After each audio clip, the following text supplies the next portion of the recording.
जय हिंद सभी भाइयों। आज हम आपके समक्ष ईश्वर के संबंध में कुछ विवेचना करेंगे, क्योंकि अधिकांश झगड़ों के जड़ धर्म और ईश्वर ही है। कोई सगुण के लिए लड़ रहा है, कोई निर्गुण के लिए लड़ रहा है, कोई कहता है सगुण है, कोई कहता है निर्गुण है, कोई कहता है एक है, कोई कहता है अनेक है। तो हम अपनी बुद्धि से आपके सामने कुछ विमर्श प्रस्तुत कर रहे हैं। इस पर विचार करिएगा और कुछ चीज़ें अगर आपको उसमें जोड़ना लग रहा है तो कमेंट सेक्शन में अवश्य दीजिएगा।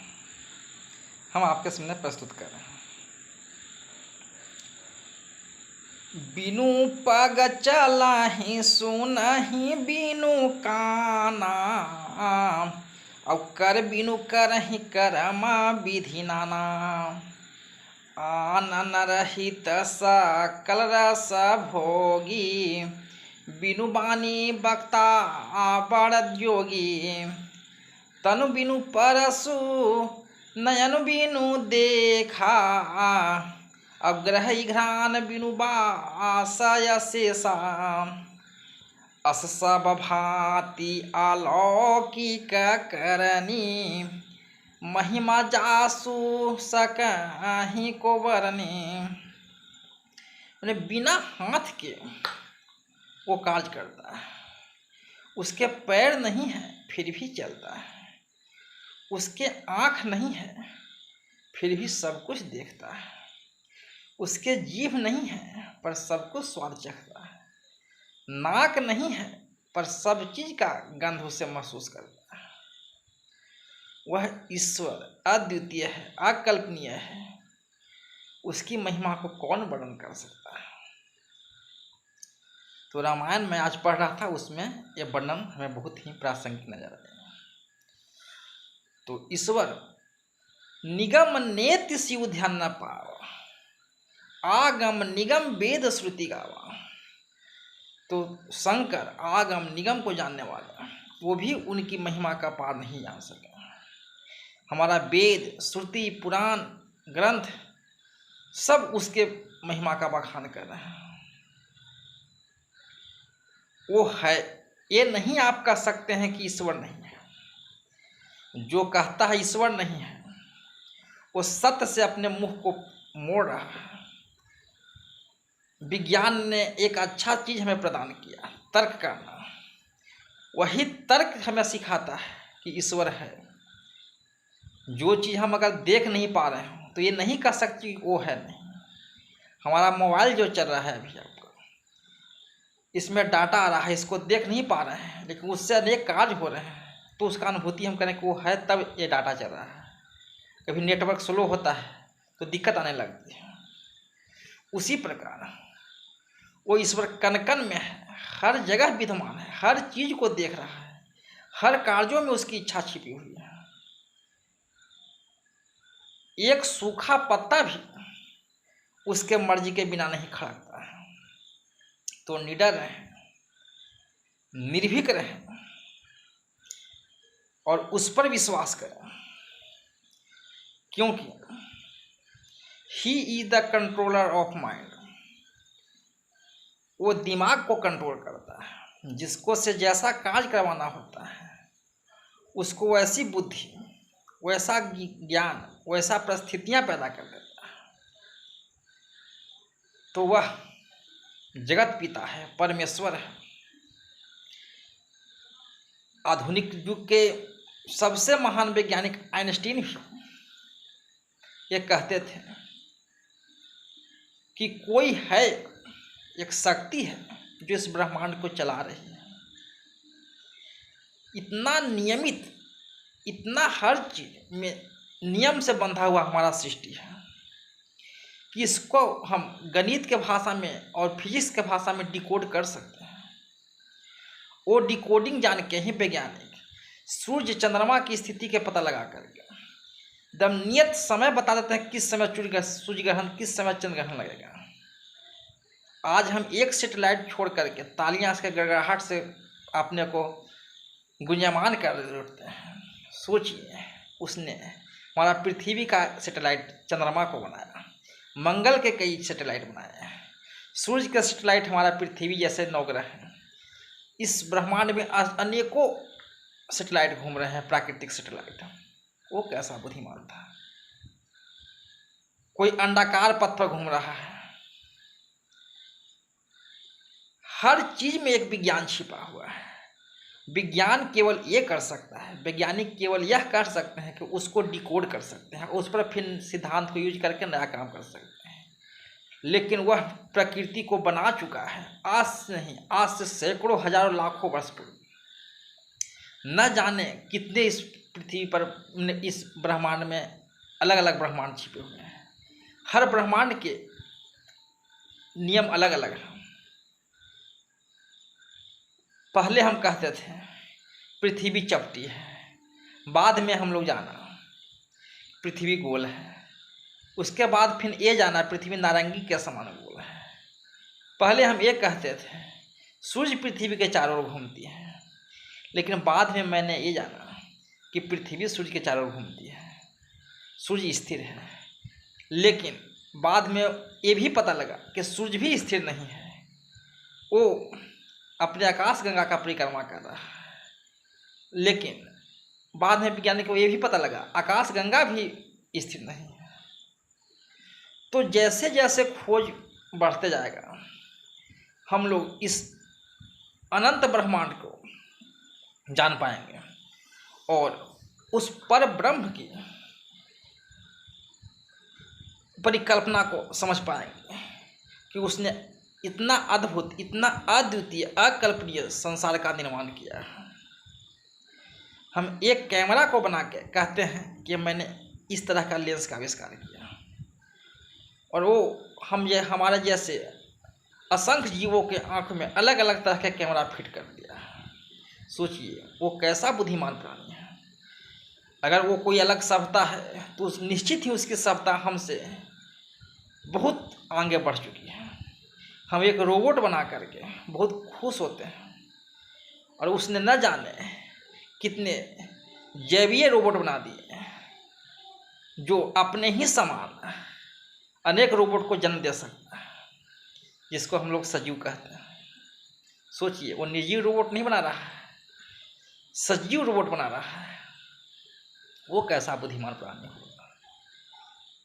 हम लोग पहले जो अंगूठा मारते थे उसको अंगूठा छाप कहते थे, लेकिन आज उसी अंगूठे के बदौलत आधार कार्ड बना, और उस ईश्वर की बीज क्षमता देखी कि संसार में कोई 2 मनुष्य का अंगूठा एक जैसा नहीं मिला। वो कैसा इसमें क्या डाला है बारकोड, उसके परिकल्पना को समझिए, कैसा यूनिफाइड उसका है परिकल्पना। तो आप लाख कह लें कि वो नहीं है, लेकिन उसकी बनाई हुई सृष्टि को अगर समझेंगे तो लगेगा कि इसको बनाने वाला कोई न कोई सजीव चेतन प्राणी अवश्य है।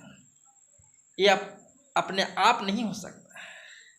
हम लोग मोटरसाइकिल निकालते हैं, उसका फिर अच्छा से अच्छा मॉडल धीरे धीरे अपग्रेड करते रहते हैं। वही हमारा दशावतार बताता है, वही हमारा डार्विन का विकासवाद बताता है।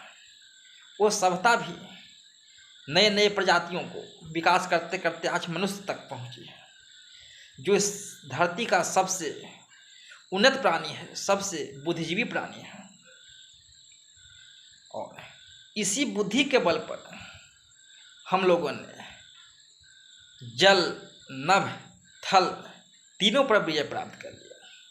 हाथी जैसा बलशाली जानवर को भी अपने बुद्धि से कब्जा में किया। सिंह जैसा जंगली जानवर को भी पिंजरे में कैद कर रखा है। व्हेल जैसा और शार्क जैसा मछली को भी मनुष्य जब चाहे मार सकता है। अनंत दूरी तक फैला हुआ समुद्र को लांघ सकता है। दूसरे ग्रहों तक सैटेलाइट भेज सकता है। ये बुद्धि अपने आप में ईश्वर द्वारा दिया हुआ विलक्षण वरदान है। इसको समझिए, इसको उन्नत करिए और पृथ्वी के वातावरण को बचाइए, आपस में सद्भाव रखिए, इस इकोसिस्टम को बचाइए, क्योंकि ये ह्यूमन ओरिएंटेड इकोसिस्टम बनाया गया है। आप जब ध्यान से देखेंगे तो अन्य जीव की उपस्थिति मनुष्य के लिए बनाई गई है। मनुष्य को उसका राजा बना के यहाँ भेजा गया, चाहे खनिज हो, जल हो, थल हो, जीव जंतु हो, सब का राजा मनुष्य को बनाया गया। मनुष्य अपना बुद्धि से उस पर अंकुश करता है, उस पर अपना विवेक से इस्तेमाल करता है।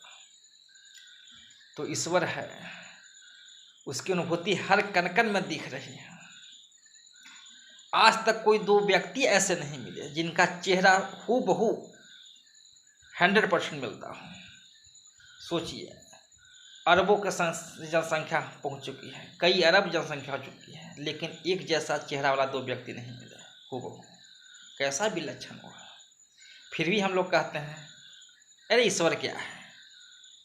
तो देखिए, अगर ये नहीं कह रहे हैं तो आप सत्य से मुख को मोड़ रहे हैं। तर्क करिए, विज्ञान भी तो तर्क करता है तो सत्य पर पहुंचता है।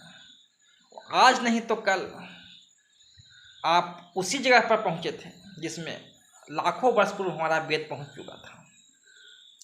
निगम नेति शिव ध्यान न पावा, आगम श्रुति वेद जस गावा।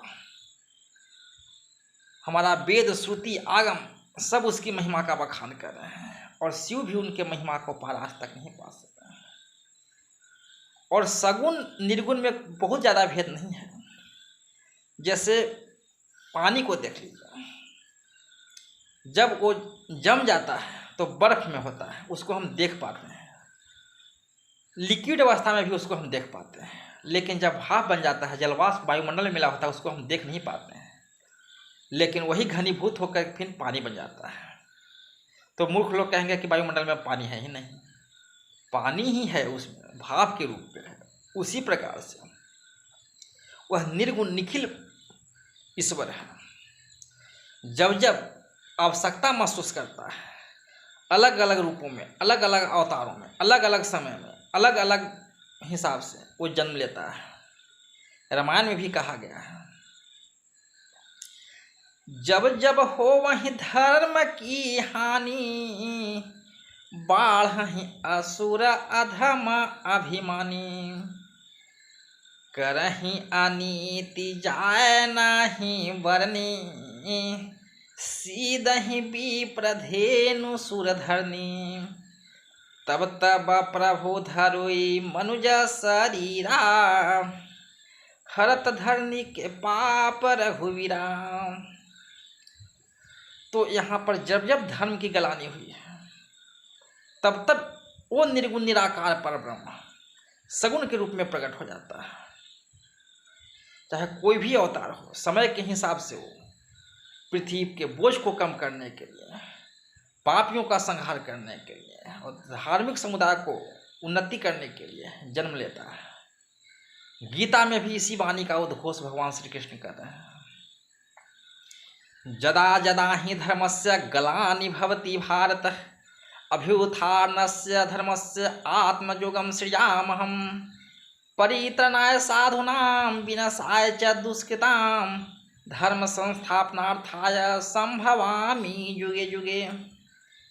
हे अर्जुन, जब जब इस भूमि पर धर्म की गलानी और अधर्म का अभ्युदय होता है, तब तब पापियों का संहार करने के लिए, धर्म की रक्षा करने के लिए हर युग में अलग अलग रूपों में प्रकट होता हूँ।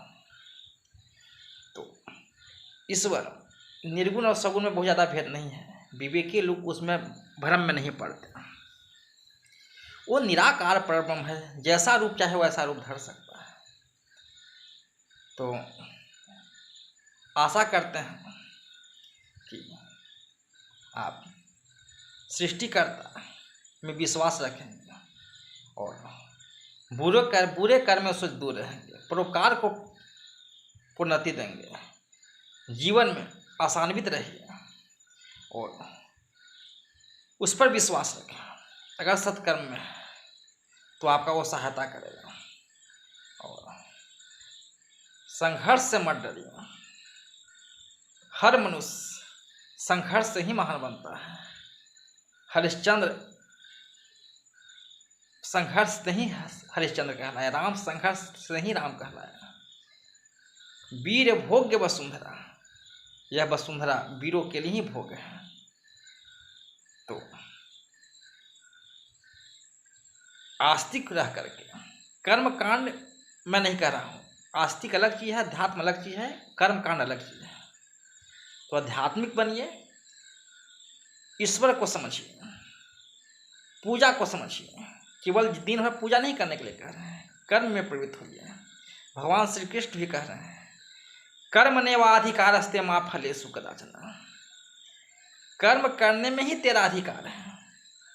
और लोग उल्टा करते हैं, फल की चिंता करने लग जाते हैं। जब आप कर्म करेंगे तो फल तो मिलेगा ही, कम या ज़्यादा फल मिलेगा ही समय से उसका, क्योंकि छाया हमेशा वस्तु का अनुसरण करती है। अब छाया के पीछे आप भागेंगे तो कभी उसको पकड़ नहीं पाएंगे। तो इतना कर्म में प्रवृत्त हो जाइए कि आपको उसी में सुख का अनुभूति होने लगे, तब समझिए कि आप सच्चा कर्म कर रहे हैं। और कभी किसी से डरिए मत, खुद और खुदा पर विश्वास रखिए, कभी धोखा नहीं खाएंगे। और कोई देखे अथवा नहीं, खुदा तो देखता होगा, वह हर कुछ देख रहा है। इसलिए ये भी सोचिए कि एक फिक्स समय के लिए आपको यहाँ पर भेजा गया है। उस फिक्स समय का कैसा आप उपयोग कर पाते हैं, ये रंगमंच को बेहतरीन से बेहतरीन बनाने का प्रयास करिए। और जीवन में समृद्ध बनिए। तो आशा करता हूँ मित्रों, अगर कुछ मुझसे त्रुटि हुई हो तो कमेंट सेक्शन में अवश्य लिखिएगा और अपना विचार भी दीजिएगा। जय हिंद भाइयों, नमस्कार।